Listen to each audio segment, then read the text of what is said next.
John 18, verse 1 to 3. When he had finished praying, Jesus left with his disciples and crossed the Kidron Valley.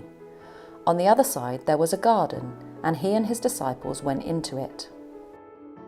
Now Judas, who betrayed him, knew the place, because Jesus had often met there with his disciples. So Judas came to the garden, guiding a detachment of soldiers and some officials from the chief priests and the Pharisees. They were carrying torches, lanterns, and weapons. We enter the final hours of Jesus' ministry here, the hours on the lead up to the cross. The words Jesus had spoken to his disciples in the upper room about his departure were coming to fruition.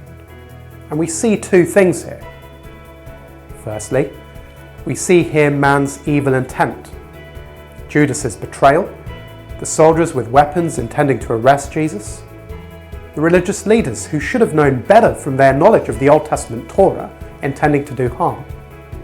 Man intended it for evil. Man was unable to do any good.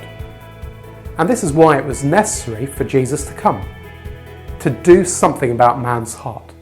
It drives this narrative forward. Despite all this, we see secondly Jesus' good intent. See, man's inability to do anything good before God drove Jesus to the cross. Man was intending it for evil, but God was intending it for good, our salvation.